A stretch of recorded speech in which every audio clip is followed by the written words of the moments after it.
What's up, YouTube? This is Gresnick, and welcome back to another reaction video. Today, Game Theory has blessed us with another Minecraft video. Another Minecraft theory.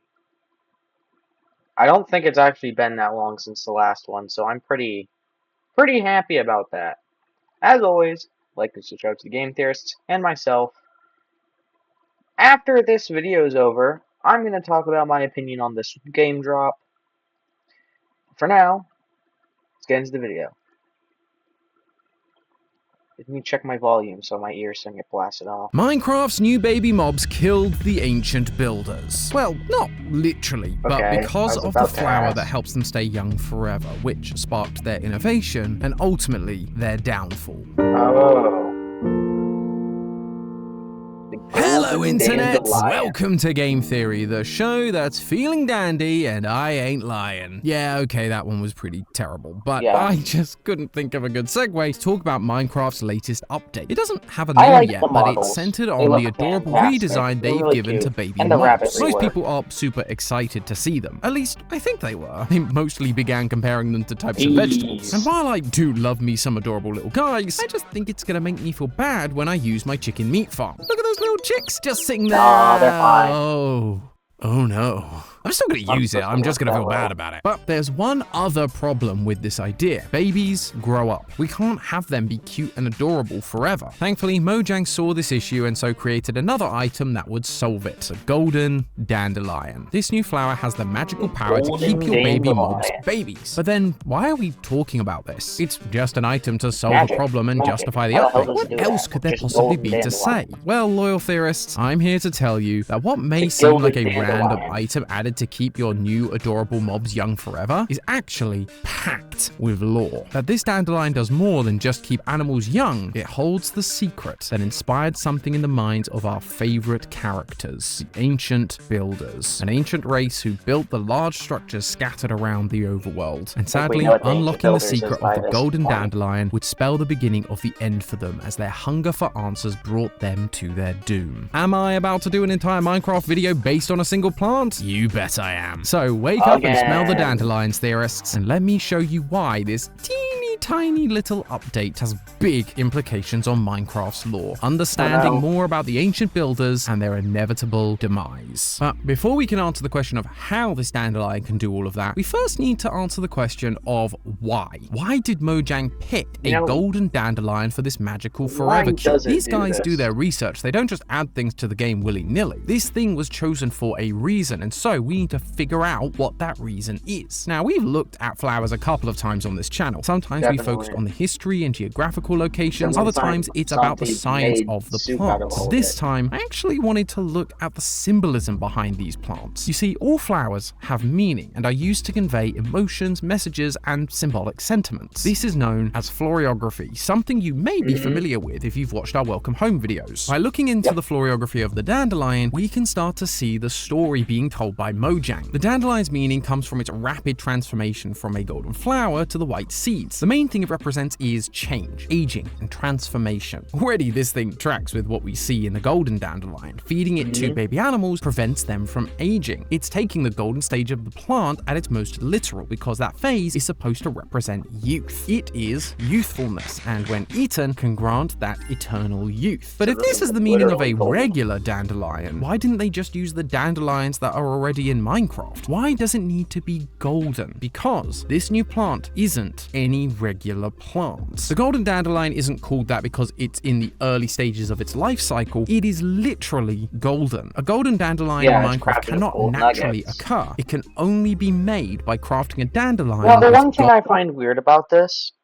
is I don't think so far in any of the lore we know, I don't think gold has ever been magical. You feel like if they were to make this magical plant that stopped aging, they'd use like amethyst or lapis, the two like obviously and most used in magical stuff in this game. So there has to be some sort of reason why they decided to use like specifically gold. Why isn't this like why'd they choose making this a golden dandelion instead of like an enchanted dandelion? Like an enchanted apple.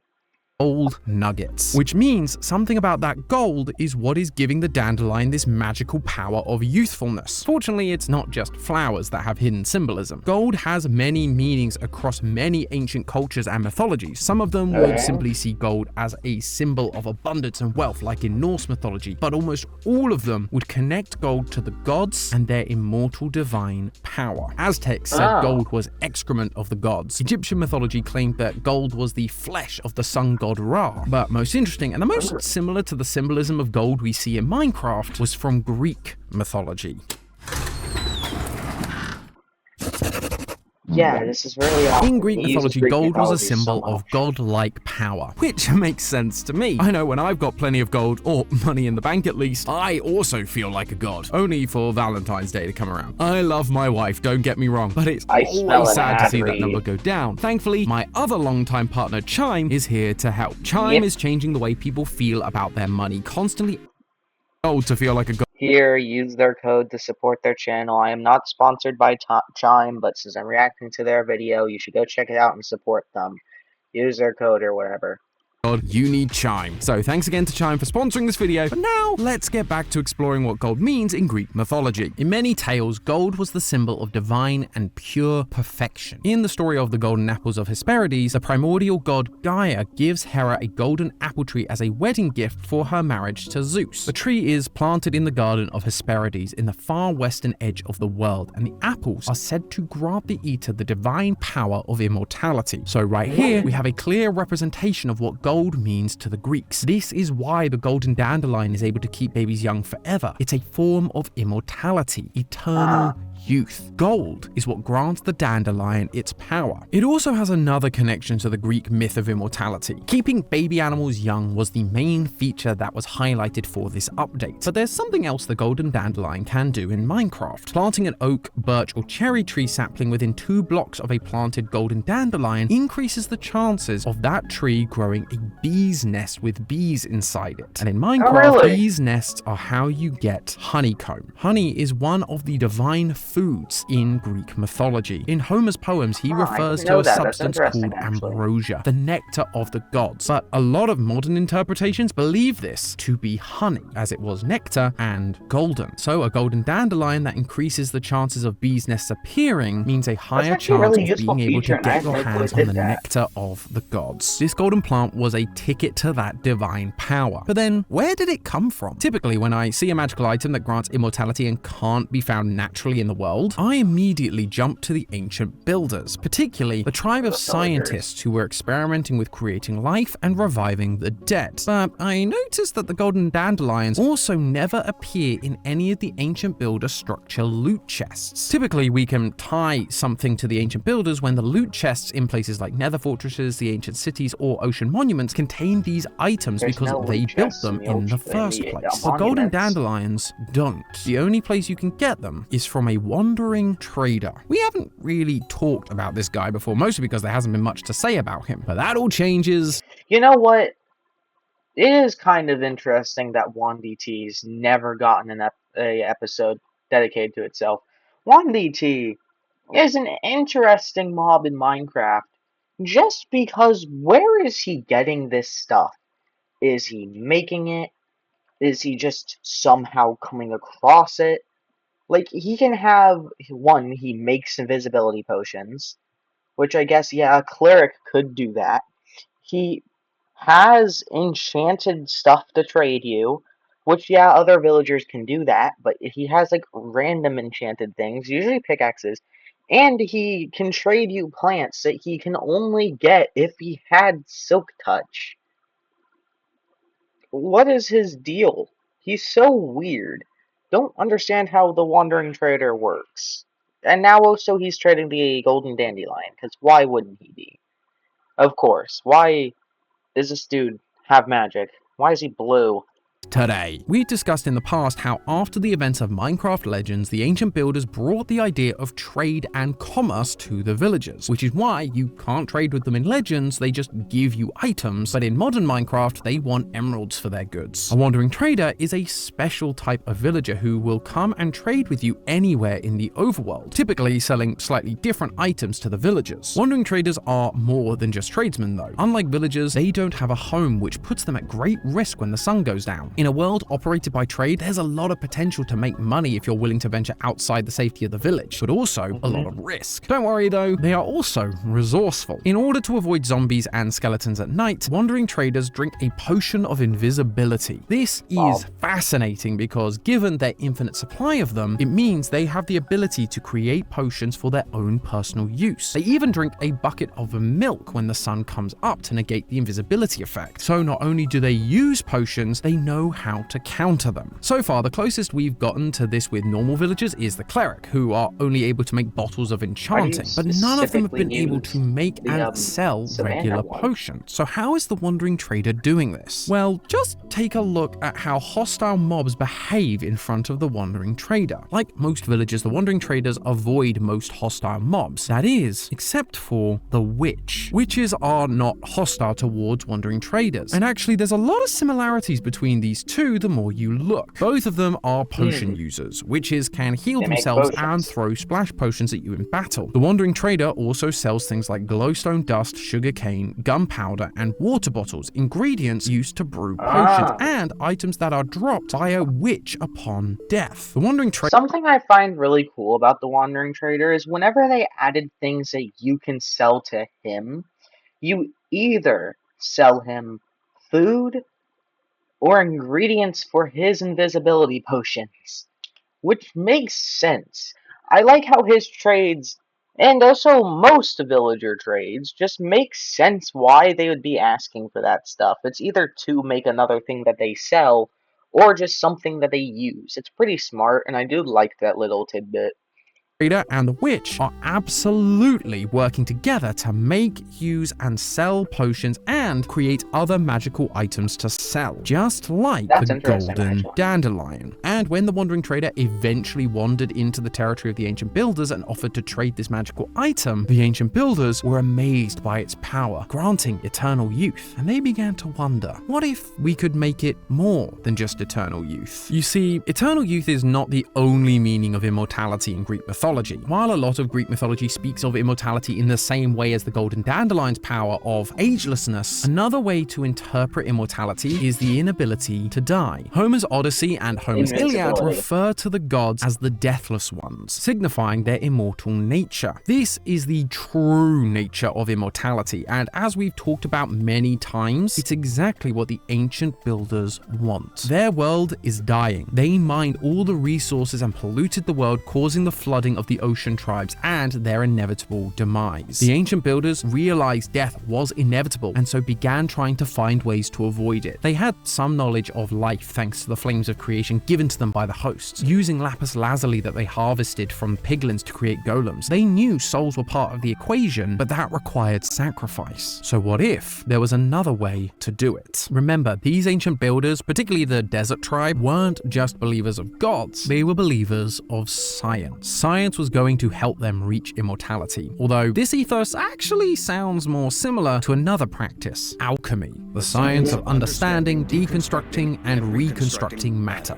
Sorry, when someone mentions alchemy, my brain immediately goes to this. Alchemy is said to have originated in China, but the first texts proving its existence were found from 3rd century BC Egypt, again tying us pretty well to the desert tribe of the ancient builders. Alchemy was the culmination of many mythologies such as Egyptian, Greek, and Roman. The difference between those mythologies and alchemy was that practical science was also applied. Alchemists' main goal was to transform base materials like lead into gold. They believed that gold was a pure Yeah. substance, and that by creating it, you could find the secret to immortality. Some alchemists took this as literal immortality, and others in a more spiritual sense, that by creating gold, you had reached spiritual enlightenment, found true peace, and therefore conquered death. This act was known by alchemists as the Great Work. But as I said, some believed this was a literal immortality, and their goal, alongside making gold, was to create an elixir known as the Elixir of Life, which was described as a drinkable gold liquid. All of that sounds a lot like what we already know about the scientist tribe of the ancient builders. They were obsessed with creating life, and this obsession is why they created the Wither, an attempt to create their own deity using the souls of their fallen comrades. And we all know how that went. The desert pyramids bore the symbol of the Ankh, the Egyptian symbol of life. These ancient builders were more than scientists. They were clearly alchemists. They saw the power of the golden dandelion and wanted more. By figuring out the golden dandelion was made from real gold, they sought to mimic that technique with a more suitable object, an apple. See, alchemists saw apples as a sign of perfection and the fruit of immortality, just like the golden apples of Greek mythology. Many illustrations have been made in alchemical books over the years depicting the practices within them, and one in particular is called Epigram 9 or Emblem 9. It depicts an alchemist having completed the great work. He has created gold and reached enlightenment and immortality, and as he does so, he eats an apple, marking his perfection and his new immortal state. The golden apple in Minecraft gives the user regeneration, making it harder to die. It's the next level up from the dandelion, using gold ingots to craft instead of just gold nuggets. It's more powerful, more potent. They even experimented with it further, figuring out a way to enchant these golden apples to give them fire resistance and resistance on top of the absorption and regeneration effects. You can now find both of these in a multitude of structures: mine shafts, bastion remnants, strongholds, and desert temples. All structures that we have associated with one tribe in particular, the desert tribe of scientists, or as we will now call them, alchemists. Pottery sherds told us that this tribe of ancient builders made the mine shafts to help them mine for resources like lapis, iron, and diamonds. Bastion remnants are piglin strongholds that were destroyed when the ancient builders went to the nether. They waged war on the piglins to harvest lapis from them like they could in legends. And of course, desert pyramids were their home, where they experimented with life, marking the temple with the Egyptian symbol of life.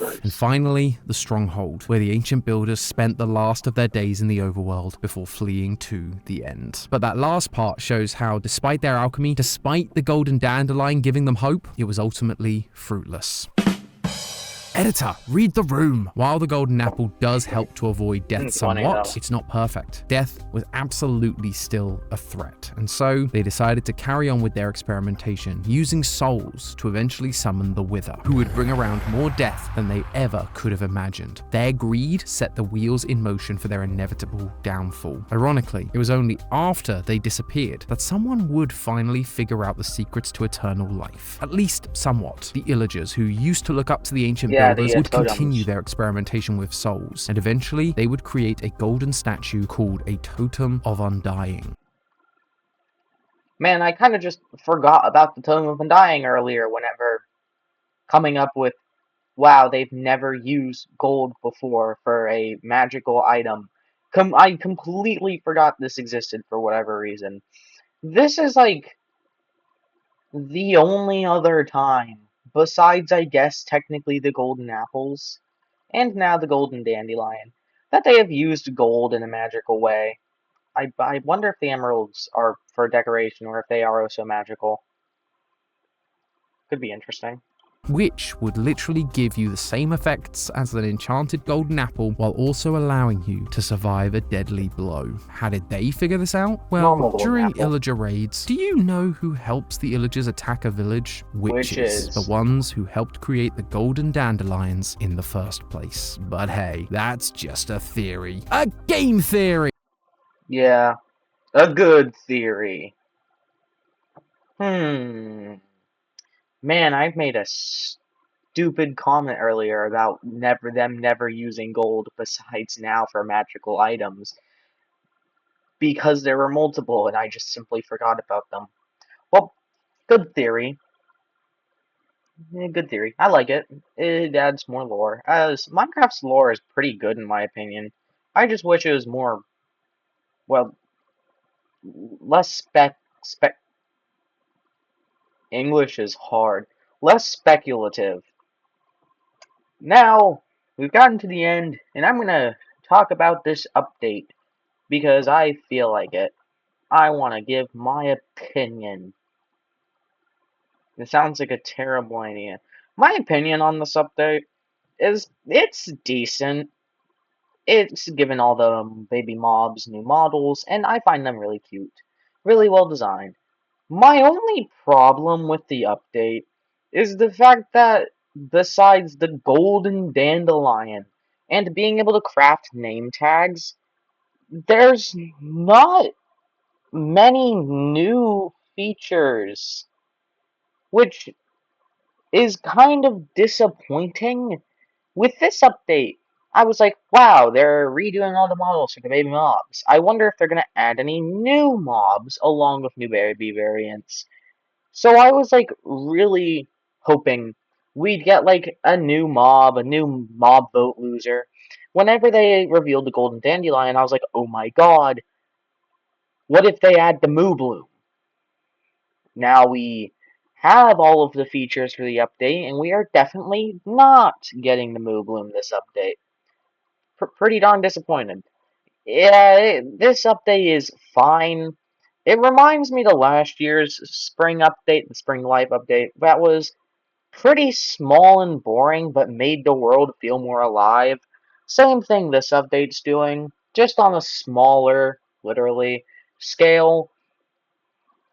It's a good update though. I'm excited for the summer update, just like last year's being pretty good, hopefully. Yeah, the Chase the Skies update was pretty good, so I wonder what they're going to do for the summer update this year. But as always, like and subscribe to the Game Theorists and myself. Comment down below anything you want me to react to, or just to say something. And I will see you next time. Goodbye.